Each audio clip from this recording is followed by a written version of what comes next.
जब भी आप अपने मुल्क से बाहर स्टडी वीज़ा पे आते हैं, चाहे वो यूरोप आएँ, यूएसए आएँ, यूके जाएँ, जो आपका सबसे बड़ा एक्सपेंस होगा वो ये होगा कि आप अपनी लिविंग कॉस्ट को किस तरह मैनेज करते हैं। क्योंकि प्रॉब्लम इज़ लोग इसके बारे में प्लान करके आते ही नहीं हैं और इसके बारे में सोचते नहीं हैं। तो वो जब यहाँ पे आते हैं तो वो ज़्यादा मुश्किलात का शिकार हो जाते हैं और वो फिर इस वजह से ना पढ़ाई को कंटिन्यू नहीं कर पाते, या तो फिर वो अपने मुल्क वापस चले जाते हैं या फिर वो ड्रॉप आउट हो जाते हैं।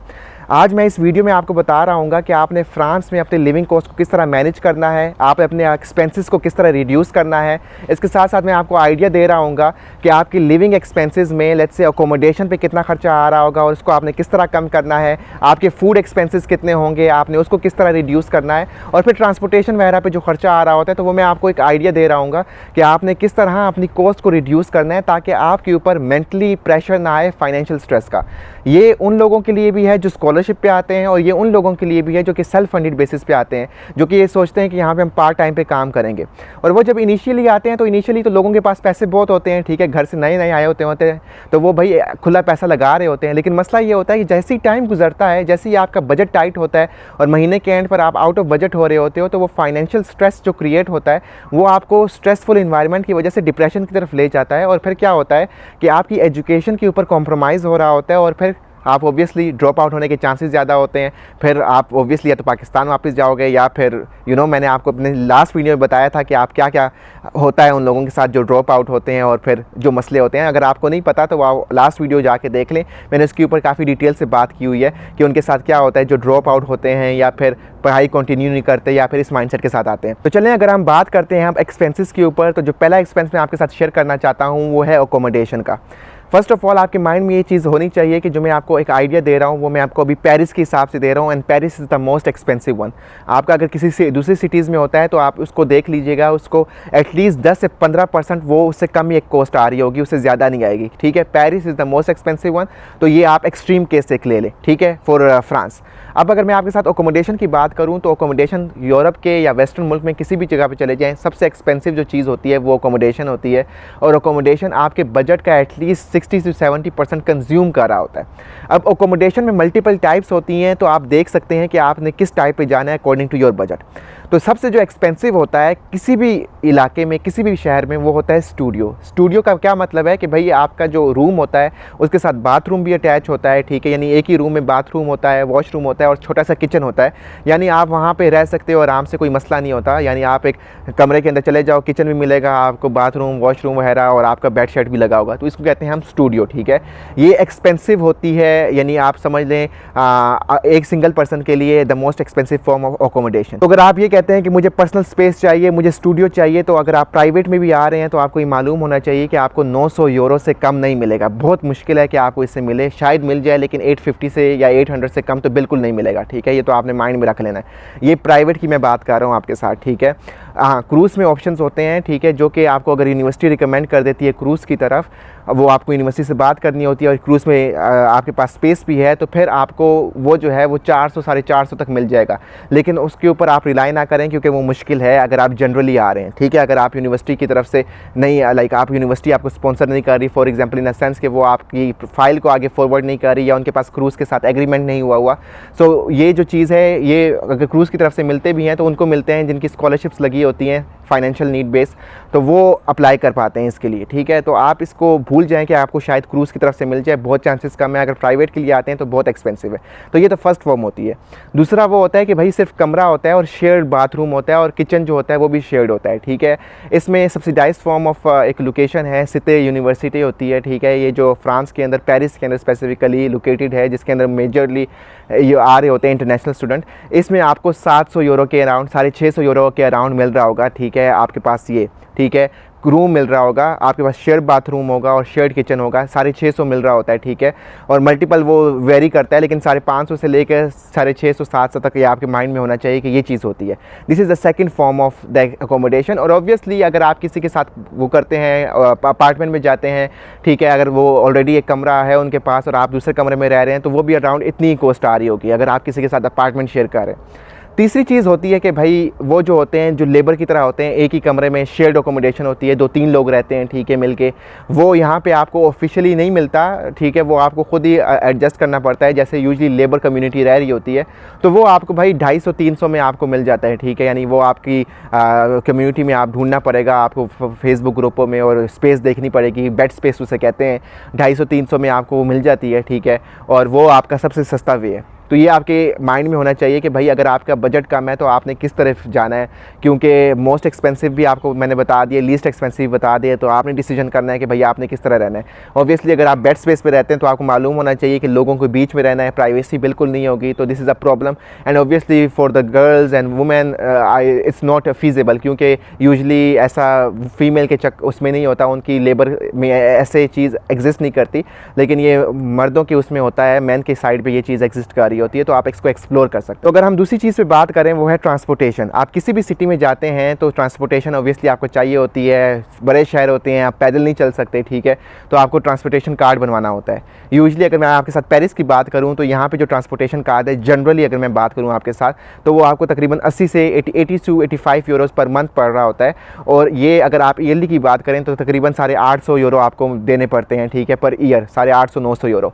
हाँ, अगर आप स्टूडेंट हैं और आपकी एज 26 से कम है और आप स्टूडेंट हैं तो आपको जो है ये तकरीबन 30 to 40 यूरोज़ का मिल रहा होता है, ठीक है, पर मंथ, और ये सब्सिडाइज्ड हुआ हो जाता है। एज के हिसाब से वेरी करता है, अगर आप एज 26 से ज़्यादा है तो आपके थोड़ा सा मिड में होगा, लेकिन अगर आपकी एज 26 से कम है, आपको यूथ कंसिडर किया जाएगा, तो आपका जो लोवेस्ट है वो 35 आई थिंक 35 to 40 होता है, और तकरीबन आपका 450 जो है वो साल की ट्रांसपोर्टेशन कॉस्ट आ रही होती है।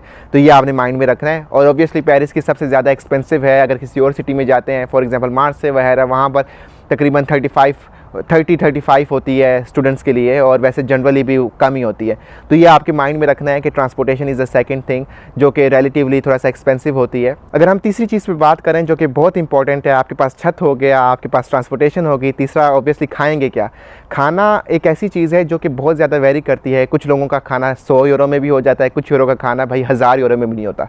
अब ये आपकी पेट पे डिपेंड करता है कि भाई आप किस तरह का खाते हो। फॉर एग्जांपल अगर आप रिलाई करते हो सिर्फ रेस्टोरेंट पे तो भाई बहुत एक्सपेंसिव हो जाएगा। अगर मैं पेरिस की बात करूँ, आपका अगर रेस्टोरेंट्स पे रिलाई कर रहे हो, पर मील आपको 15 से 20 यूरो चाहिए होंगे, ठीक है। अगर फैंसी रेस्टोरेंट पे जाते हो तो 25 से 30 चाहिए होंगे, तो ये बहुत एक्सपेंसिव है। लेकिन अगर आप जैसे ठिए वगैरह पे जाते हो तो 7 से 8 यूरो चाहिए होते हैं, जो फिर भी आपकी पर मील एक्सपेंसिव पड़ जाता है अगर आप पूरे महीने की बात करो। अब इसमें ये होता है कि भाई और ऑब्वियसली मैं आपको बताता चलूँ कि अगर आप छोटे शहरों में जाते हो तो ये जो होती है अमाउंट कम हो जाती है। अगर पेरिस में 12 लग रहे हैं, छोटे शहरों में 9 या 8 लग रहे होंगे, लेकिन अमाउंट फिर भी हाई होती है, आप अफोर्ड नहीं कर पाओगे। अब क्या है कि इसके बाद दूसरा ऑप्शन ये होता है कि भाई आप खुद खाना बनाओ। This is the most feasible option, और यहाँ पे ऑलमोस्ट सब यही कर रहे होते हैं, अपना खाना खुद ही बनाते हैं, ठीक है। या फिर अगर ऑब्वियसली क्रूज़ अगर उनको पसंद नहीं है, अब मैं क्रूज़ के बाद इसके बाद बात करूँगा आपके साथ, तो जो खुद खाना बनाते हैं उसकी जो एक्सपेंसिव होती हैं उसमें अगर आप चिकन बहुत ज़्यादा पसंद करते हैं तो ऑब्वियसली आपको थोड़ा सा हाई अमाउंट लग रही होगी। अगर मैं आपको जनरली बात करूं तो तकरीबन अगर हलाल चिकन की बात करूं तो 9 से 10 यूरोज़ पर केजी आपको मिल रहा होता है, ठीक है। पेरिस में तकरीबन 11 का मिल रहा होता है। तो ये आपके माइंड में रखना है कि भाई अगर आप चिकन बहुत खाते हैं तो वो थोड़ा सा आपका जो एक्सपेंस है वो 200-250 यूरो चला जाएगा महीने का। लेकिन लेट्स से अगर आप वेजिटेरियन हैं और वेजिटेबल्स खाते हैं या फिर कभी कभार चिकन खाते हैं और या मीट खाते हैं तो फिर आपका एक्सपेंस 200 से कम ही होगा, ठीक है। यानी इतना खर्चा नहीं होता। अगर मैं आपके साथ सिंपल सी बात करूं, 1 लीटर जो मिल्क होता है अगर जनरली कंपैरिजन के लिए, तो 1 लीटर मिल्क आपको यहाँ पर 1 यूरो का मिलता है, जो कि बहुत यानी मुनासिब अमाउंट है, ठीक है। 1 यूरो में आपको 1 लीटर मिल्क मिल जाता है। अगर मैं ब्रेड की बात करूँ, 1 यूरो में आपके पास 15 to 16 स्लाइस ब्रेड मिल जाती है, ठीक है। अगर इसी तरह मैं आपको कैसा एग्स की बात करूँ, अगर आप बायो की तरफ जाते हैं तो वो बहुत ज़्यादा एक्सपेंसिव होता है। लेकिन अगर नॉर्मल एग्स की बात करूँ तो भाई आपको 3 यूरो में आपको दर्जन मिल जाते हैं, यानी काफ़ी सस्ता है, उस तरह महंगा नहीं है अगर आप सुपर स्टोर्स के ऊपर रिलाई करते हो। हाँ, लेकिन अगर आप फैंसी, क्योंकि देखें आप सुपर स्टोर से लेंगे सस्ता पड़ेगा, अगर आप किसी यूनिक जगह से जाएंगे, बायो वाली जगह पे जाएंगे, और आपके माइंड में होना चाहिए कि जब यूरोप में आते हैं और बायो की जगहों पे जाते हैं, बायो स्टोर्स में जाते हैं, वो बहुत ज़्यादा एक्सपेंसिव होते हैं। फॉर एग्जांपल जो मैंने आपको ये बताया कि अभी 3 यूरो में आपको 1 दर्जन अंडे मिल जाएंगे। अगर बायो वाली एग्स पे जाएंगे तो आपको तकरीबन 6 यूरो या 7 यूरो के ये 1 दर्जन एग मिल रहे होंगे, जो कि बहुत एक्सपेंसिव हो जाते हैं। तो अगर आप जनरली लीडल वगैरह होती है यहाँ पे, ठीक है, वहाँ से लेते हैं तो आपको चीज़ें सस्ती मिल रही होती हैं। अब अगर बात करते हैं तीसरा ऑप्शन कि भाई अपना खुद भी नहीं बनाना, ठीक है, उसके अलावा रेस्टोरेंट में भी नहीं खा सकते, तीसरा ऑप्शन है भाई आपके पास क्रूज़ का, ठीक है, कि आप क्रूज़ से खाएँ। क्रूज़ गवर्नमेंट का इदारा होता है जो कि आपको फूड प्रोवाइड कर रहा होता है। अगर आपकी स्कॉलरशिप लगी है, ठीक है, तो आप अप्लाई कर सकते हैं और आपको 1 यूरो पर मील दे देंगे, ठीक है। दिन में आप 2 मील अवेल कर सकते हैं, जो कि अच्छा खासा खाना होता है। उसके अंदर फ्रूट सैलेड होता है और वेजिटेरियन का ऑप्शन होता है, मीट का ऑप्शन होता है, लेकिन वो हलाल नहीं होता ऑब्वियसली। वेजिटेरियन ही आप खा सकते हैं। फ़िश होती है उसमें, ठीक है, अगर आप फ़िश खाना चाहते हैं वो हलाल में खा सकते हैं। उसके अलावा चिकन वगैरह का ऑप्शन होता है, लाइक वो अच्छा खासा पोर्शन भी होता है, यानी आप वो आराम से खा सकते हो। लेकिन उसमें फिर ये होता है कि आपके टेस्ट बड्स को आपको वो टेस्ट नहीं आएगा, क्योंकि वो आपको लगता है कि उबला हुआ खाना है। तो आपको ये माइंड में रखना है, अगर आपकी स्कॉलरशिप नहीं लगी तो फिर वो जो है आपको 3.3 यूरो में मिलेगा, 1 यूरो में नहीं मिलेगा। तो फिर भी वो सही है, रेस्टोरेंट से भी सस्ता है, ठीक है। घर वाले के से थोड़ा सा महंगा बन जाता है, लेकिन 3.3 स्टिल डूएबल। तो आपको कोशिश करनी है कि अगर आपकी स्कॉलरशिप मिल जाए उसकी क्रूज़ की, तो वो आपको 1 यूरो में मिल जाया करेगा। तो ये फूड ऑप्शंस हैं। और इसके अलावा अगर आप ड्रिंक वगैरह करते हैं तो ड्रिंक्स बहुत सस्ती हैं, ठीक है। अल्कोहल वगैरह अगर आप नॉन मुस्लिम हैं तो यहाँ पर उतना मसला नहीं है, पानी से सस्ता या कोको कोला से सस्ता आपको भाई मिल रहा होता है ड्रिंक्स वगैरह, ठीक है, अल्कोहल वगैरह। तो वो आपकी मर्ज़ी है जैसे आप करना चाहें। सो उसका इतना एक्सपेंस नहीं आता। हाँ, अगर आप रेस्टोरेंट में जाके पीते हैं या फिर इस तरह की उसमें जाते हैं, पार्टीज़ में जाते हैं, वहाँ पर फिर आपको ऑब्वियसली एक्सपेंसेस ज़्यादा हो जाएंगे। ये पॉइंट इसलिए कह रहा हूँ क्योंकि बहुत ज़्यादा फॉलोवर जो हैं वो नॉन मुस्लिम्स हैं और वो या फिर इंडिया से वो करते हैं, बिलोंग करते हैं, तो उनके लिए मैंने पॉइंट शेयर कर दिया। इसका मतलब ये नहीं है कि मैं जाता हूँ, सो डोंट जज मी बेस्ड ऑन दैट। एनीवेज, तो आई होप कि आपको ये वीडियो समझ आ गई होगी जो मैं कहना चाह रहा हूँ, आपको एक्सपेंसेस का आइडिया हो गया होगा। अगर ओवरऑल मैं आपको एक जनरल फिगर दूँ तो अगर आपके पास अच्छा एक ही कमरे में जाते हो, यानी आपका अपना कमरा हो और इस तरह की आप यानी एक मिनिमम सी, यानी आपका मीडियोकर किस्म का फूड लेवल हो और ट्रांसपोर्टेशन मिलाकर, तो आपके पास अगर 1000 यूरोज़ हैं तो आप सर्वाइव कर सकते हो फ्रांस में, पेरिस में स्पेसिफ़िकली। और आपका अगर इससे कम है तो आप किसी और शहर में हो तो वो ऑब्वियसली 700, 800, 900 में भी हो सकता है, तो इसका इतना बड़ा मसला नहीं है। Paris is the most expensive one. So ये आपके माइंड में होना चाहिए जब आप फ्रांस आ रहे हो। अगर आपके एक्सपेंसिव इसने नहीं बनते और आपके पास इतना बजट नहीं है तो आप इसको रिकंसिडर ज़रूर करें और आप देखेंगे भाई आप क्या स्ट्रेटजी अपनाते हैं, क्योंकि अदरवाइज़ फिर चीज़ें मुश्किल हो जाएंगी। सो इंशाल्लाह मुलाकात होगी आपके साथ किसी नई वीडियो में। तब तक अपना ख्याल रखिए, सब्सक्राइब कर लें चैनल को, एंड इंशाल्लाह मुलाकात होगी। तब तक टेक केयर, अल्लाह हाफ़िज़ and have a good day.